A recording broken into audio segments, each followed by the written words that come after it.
چہرے پر آدھی لٹیں کان کے پیچھے اڑستے اپنی بات مرحا کی حیران ہوتی آنکھوں میں ڈال کر کہی تھی، جو زاویار شاہ کی بات پر ماتھے پر بل لیے نہ سمجھی بھرے انداز میں زاویار شاہ کو دیکھ رہی تھی۔ کیا مطلب ہے آپ کی بات کا؟ مرحا کے منہ سے یہ چند الفاظ ٹکڑوں میں نکلے تھے جو زاویار شاہ کا مطلب تھا وہ مرحا شاہ مر کر بھی نہیں سمجھنا چاہتی تھی۔ مطلب تو بہت واضح ہے مرحا شاہ، میری اولاد تم میرے حوالے کرو گی اور چلتی بنو گی ہماری زندگیوں سے۔ مرحا کے ڈری اور خوف سے بھرپور آنکھوں میں جھانکتا زاویار شاہ مرحا کی جان نکال گیا تھا۔ نہیں، آپ ایسا بالکل بھی نہیں کریں گے، آپ محض مجھے تکلیف دینے کے لیے یہ سب بول رہے ہیں۔ افسردہ آنکھیں لیے وہ بولتی قابل رحم لگ رہی تھی، آنسو خوبصورت گلابی آنکھوں سے قطرہ قطرہ کر کے بہنے لگے تھے۔ نہیں مرحا میڈم، بالکل بھی نہیں، میرا اور تمہارا کب سے مذاق ہونے لگا ہے۔ یہ بات کرنے کا مقصد صرف اتنا ہے کہ تم وقت آنے پر رونے دھونے کے سینز مت کریٹ کرنا۔ خیر خیر خیر کیا زاویار شاہ، میرا سب کچھ چھیننے کے بعد آپ کو لگتا ہے میں یہاں بھی کمپرومائز کروں گی؟ تو یہ آپ کی سب سے بڑی بول ہے۔ اپنی آنکھوں سے لگاتار بہتے آنسو کو صاف کرتی ہمت کرتی بولی تھی، جبکہ اس کی بات پر زاویار شاہ یوں ہنسا جیسے کوئی کسی چھوٹے نادان بچے کی بات پر ہنستا ہے۔ اوکے، تم نے کہا اور میں نے مان لیا۔ لہجہ صاف صاف مرحا کا مذاق اڑاتا تھا، جس پر وہ سرخ چہرہ اور بھیگی گلابی پڑتی آنکھیں لیے زاویار شاہ کو دیکھ کر رہ گئی تھی۔ اب کیا ساری رات یوں ہی کھڑے رہنا ہے؟ چلو روم میں، مجھے ریسٹ کرنا ہے۔ کچھ پل یوں ہی سوگواریت اور خاموشی میں سرکے تھے کہ زاویار شاہ کی آواز نے مزید مرحا کے لیے فضا بوجھل کر دی تھی۔ مجھے آپ کے ساتھ کہیں نہیں جانا، مما نے مجھے یہاں آرام کرنے کا بولا ہے۔ میرا اپنا بازو زاویار کی گرپ سے چھڑاتی بولی تھی، اس کا رخ اب گیسٹ روم کے دروازے کی طرف تھا۔ انہیں میں سنبھال لوں گا، تم صرف اتنا ہی کیا کرو جتنا تمہیں کرنے کو میں کہوں۔ زاویار شاہ بغیر مرحا کے احتجاج کی پرواہ کیے اسے اپنے ساتھ گھسیٹتا اپنے روم میں لے گیا تھا۔ مرحا شاہ کے اس شخص کے سامنے جانے کبھی چلنی بھی تھی یا یوں ہی ساری زندگی وہ کٹ پتلی بن کر گزارنے والی تھی؟ اب کیا یہی بت بن کر ساری رات کھڑے رہنا ہے؟ زاویار شاہ مرحا کو سوچوں میں گم ساکت کھڑا دیکھ گویا ہوا تھا۔ زاویار شاہ کی بات پر وہ ایک نظر اس بے حس شخص پر ڈالتی بیڈ کی طرف بڑھی تھی، جبکہ زاویار بغیر اس کی گھوری کی پرواہ کیے کندھے اچکا گیا تھا۔ پھر دروازے کی طرف بڑھا، دروازے کا لاک اچھے سے چیک کرنے کے بعد وہ بھی مین لائٹ آف کرتا ڈم لائٹ آن کر کے بیڈ کی طرف بڑھا تھا، جہاں مرحا بلینکٹ اوڑھے لیٹ چکی تھی۔ بیڈ پر لحاف ہٹا کر بیٹھتا وہ ہمیشہ کی طرح مرحا کو اپنے حصار میں لے چکا تھا، جس پر ہمیشہ کی طرح مرحا کا احتجاج بھی آیا تھا، مگر زاویار شاہ نے آج سے پہلے مرحا کے احساسات اور جس احتجاج کی پرواہ کی تھی جو وہ آج کرتا، اس لیے مرحا کے پاس بھی زاویار شاہ کو برداشت کرنے کے علاوہ اور کوئی آپشن موجود نہیں تھا۔ نیغو روشنی میں واش روم کا دروازہ کھول کر فارس صاحبزادہ فریش ہو کر باہر آیا تو وہاں پر بے تحاشا غصے اور افسوس کے باوجود بھی سامنے کا منظر دیکھ ہونٹ پر خوبصورت مسکراہٹ بکھر گئی تھی، جہاں وہاں اپنے اور اس کے بیچ ایک بہت مضبوط اور اونچی تکیوں کی سرحد بنائے بلینکٹ میں لپٹی شاید سو چکی تھی۔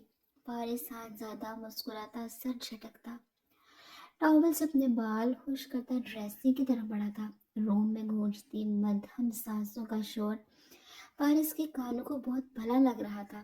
برش اور باڈی اسپرے سے فارغ ہوتا وہ بیڈ کی طرف بڑھا اور لحاف ہٹاتا بیک گراؤنڈ کے ساتھ ٹیک لگائے سائڈ ٹیبل پر پڑا اپنا موبائل فون اٹھاتا ای میلز چیک کرنے لگا تھا۔ پھر کچھ ضروری ای میلز کا جواب دیتا بھی وہ فارغ ہوتا ہی کہ فاہا کا نازک بازو مضبوط اور اونچی سرحدوں کو پار کرتا فارس کی لیب پر حملہ کر چکا تھا، جس پر اپنے ہی دھیان میں کام کرتا فارس بھی ایک پل کو چونکا تھا۔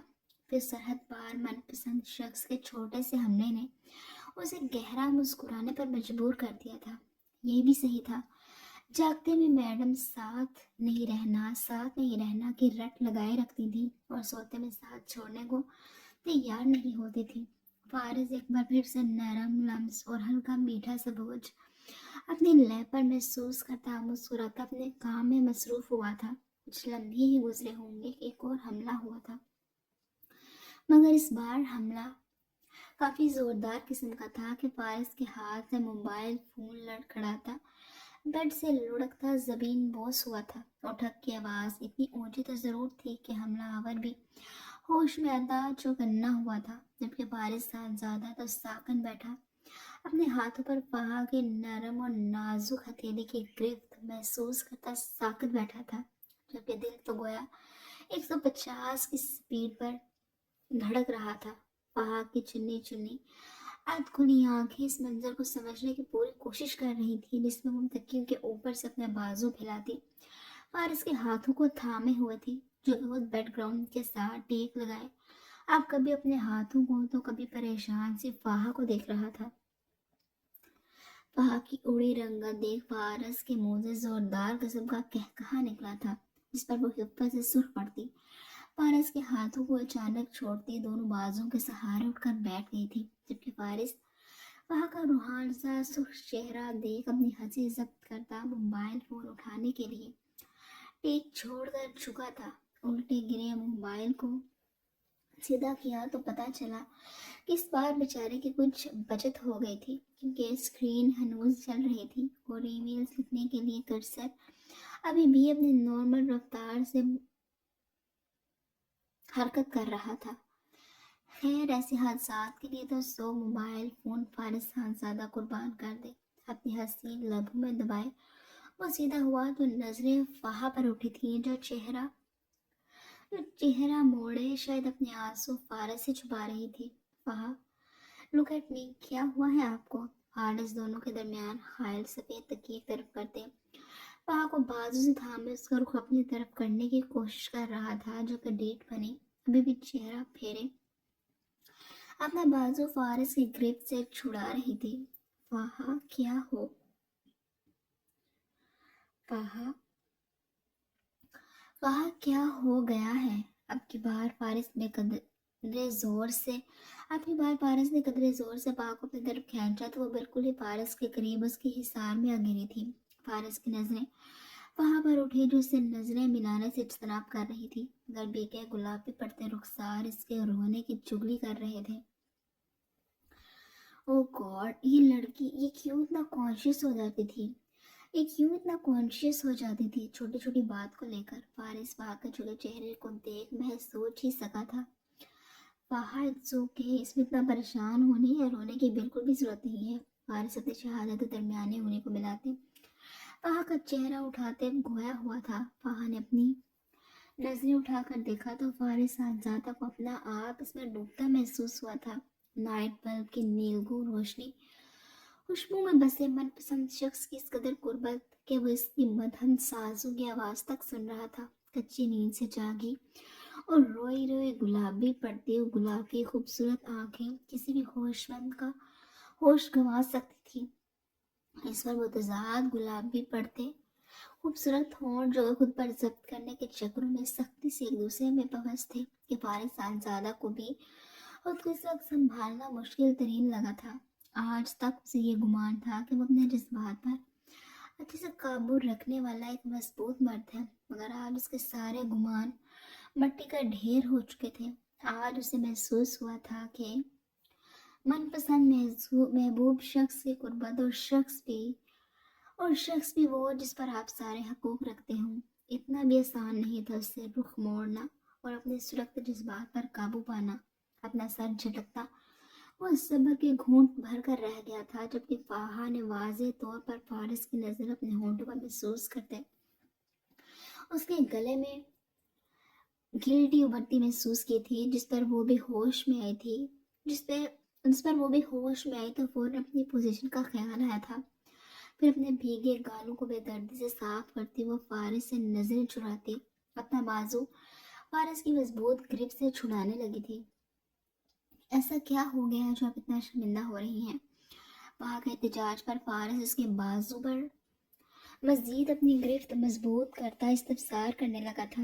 کچھ نہیں، چھوڑے میرا بازو۔ وہاں فارس سے نظریں ملانے سے اجتناب کر رہی تھی۔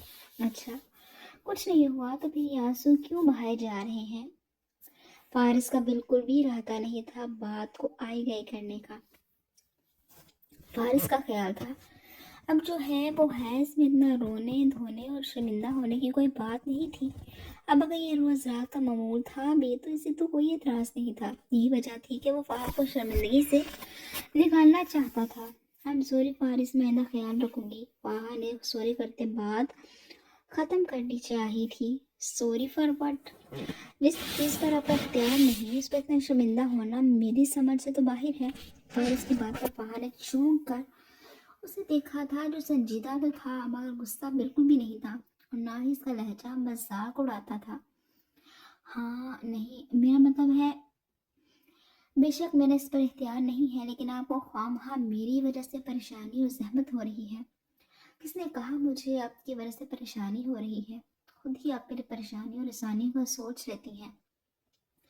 کیا میں نے کہا کہ مجھے زحمت ہو رہی ہے؟ فارس کے پوچھنے پر فہد نے نفی میں سر ہلایا تھا۔ کیا میرے کسی رویے سے آپ کو یہ لگا کہ یہ آپ کی عادت مجھے پریشان کر رہی ہے؟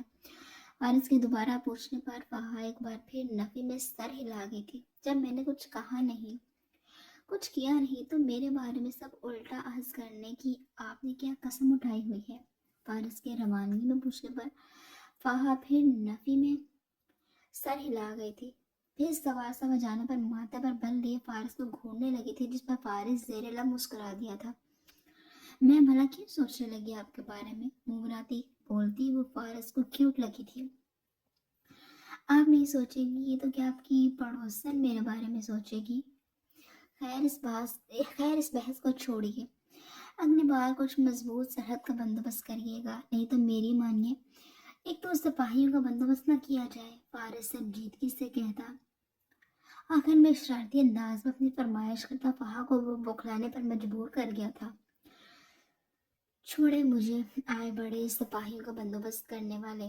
اب کی بار فہد سرخ چہرہ لیے نظریں جھکائے فارس کا خسار توڑتی اپنی جگہ پر نہ صرف واپس لیٹ گئی تھی بلکہ خود کو فارس کی نظروں سے چھپانے کی غرض سے اچھی سے خود پر لحاف بھی اوڑھ گئی تھی، اس پر فارس نفی میں سر ہلاتا مسکراتا خود بھی لحاف اوڑھے لیٹ گیا تھا، جبکہ دونوں کے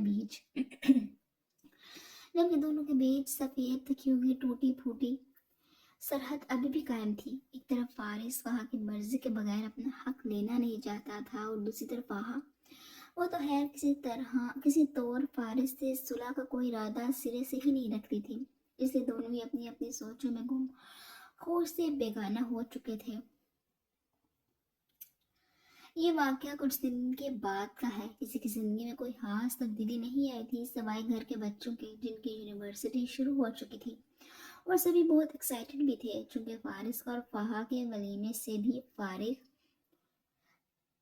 سب فارغ ہو چکے تھے۔ یہی وجہ تھی کہ شہریار اور ماہ اپنے ہنی مون ٹرپ کے لیے تیاری بالکل مکمل کر چکے تھے، جس کی سب سے زیادہ فکر فوزیہ بیگم کو تھی، کیونکہ اب شبوں کو تو وہ ان کے ساتھ بھیجنے سے رہی، جو روز رات باقاعدگی سے ماہ تک دودھ کا گلاس پہنچا کر آتی تھی۔ یہ سب سوچتی وہ کافی فکر مند نظر آ رہی تھی۔ فہد اور ہیرا کا بھی ایک ہفتے کے بعد سے فائنل ایئر شروع ہونے والا تھا، اس لیے وہ آج کل کافی فارغ ہی نظر آتی تھی۔ فارس اور فہد کے بیچ سب پہلے جیسا ہی تھا، ہاں مگر فوزیہ بیگم نے اس دن کے بعد سے اسے ابھی تک کچھ نہیں کہا تھا۔ دوسری طرف شاہ حویلی میں اگلی صبح ساریہ بیگم کے پوچھنے پر زویار شاہ نے یہ کہہ کر ان کی تسلی کروا دی تھی کہ اسے یہ بچہ چاہیے تھا۔ جنگ کے سروں میں بہہ کر وہ اس کو ختم کرنے جیسا گناہ کے بارے میں سوچ چکا تھا، جس پر ساریہ بیگم نے زویار شاہ کی خوب کلاس لی تھی، لیکن ایٹ دی اینڈ زویار شاہ انہیں منانے میں کامیاب ہو چکا تھا، جس پر وہ مسکراتے ان دونوں کو ڈھیروں دعاؤں سے نواز چکی تھی، جبکہ مہرا شاہ کی طبیعت دن بدن خراب ہو رہی تھی، جس سے لے کر زویار شاہ بھی حقیقتاً پریشان ہوا تھا، جو کچھ دنوں کے اندر ہی وومٹنگ کر کے اچھی اور رہ چکی تھی، مگر اپنی پریشانی نہ تو ابھی تک زویار شاہ نے ظاہر کروائی تھی اور نہ ہی اس کا ایسا کوئی ارادہ تھا۔ ہاں مگر اتنا ضرور ہوا تھا کہ میرا شاہ کچھ دنوں سے زاویار شاہ کی قربت سے محفوظ تھی۔ شام 5-6 بجے کا وقت تھا۔ فروری کا مڈ چل رہا تھا۔ دن بھی پہلے کی نسبت کم سرد ہو چکے تھے اور شام میں چلتی ٹھنڈی ہوائیں اور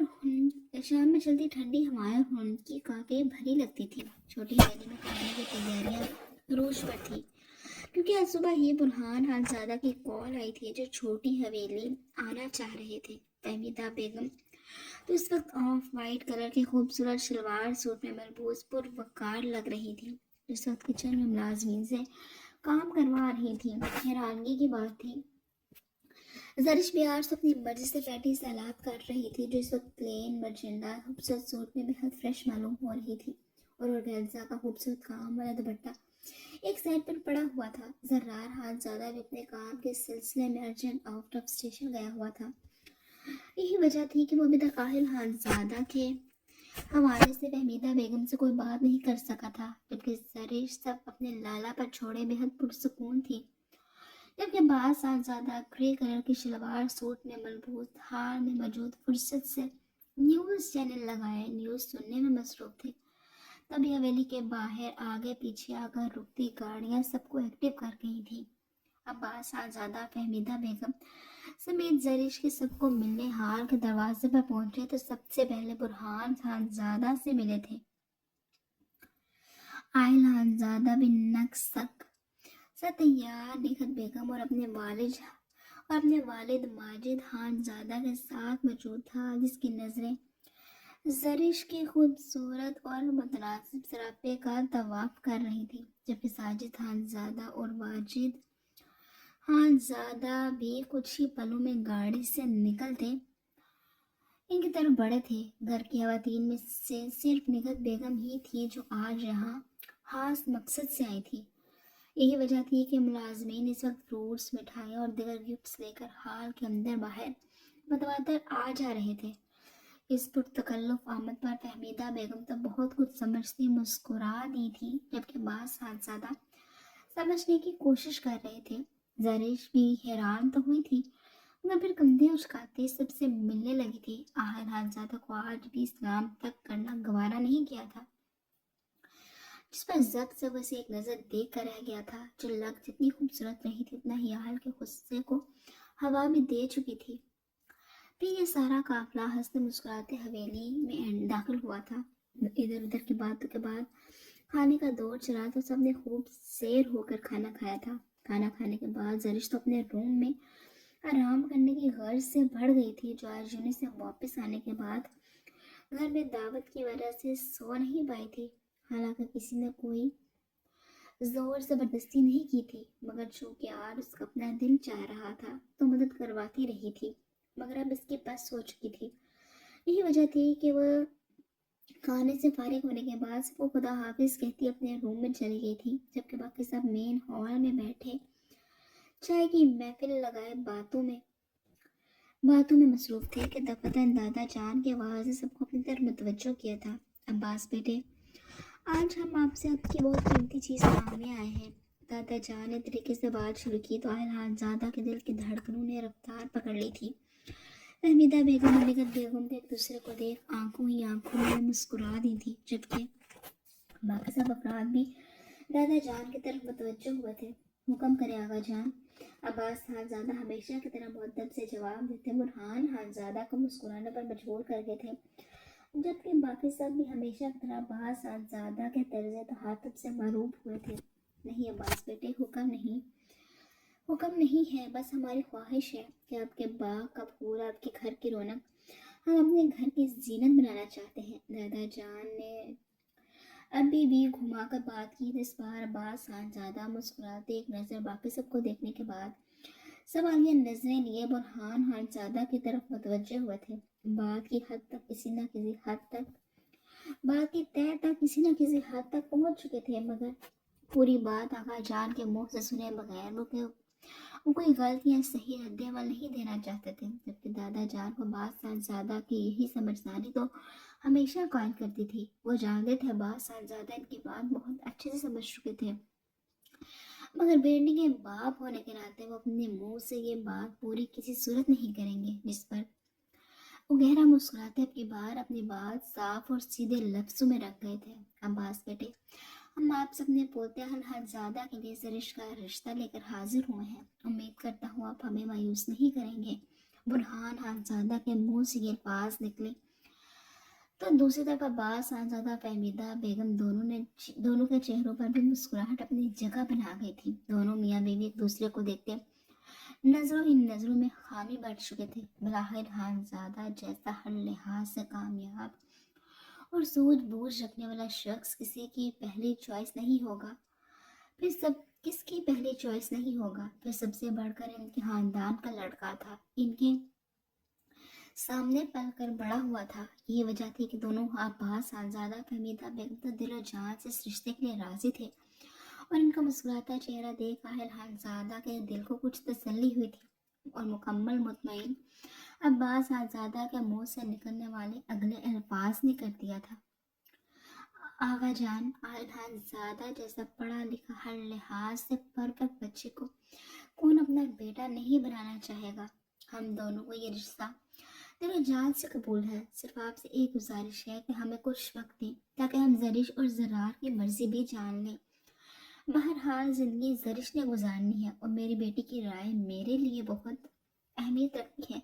عباس خانزادہ کے خوش اسلوبی سے دیے گئے جواب پر سبھی مطمئن ہوئے تھے سوائے اہل خانزادہ کے، اس کا دل جو آدھی بات سن کر ہی دھمال ڈالنے لگا تھا۔ جب کہ بات پوری ہوئی تو بیچارہ اپنا سا منہ لے کر خاموش ہوا بیٹھا تھا۔ مگر نانا جان، مجھے یہ رشتہ قبول نہیں ہے۔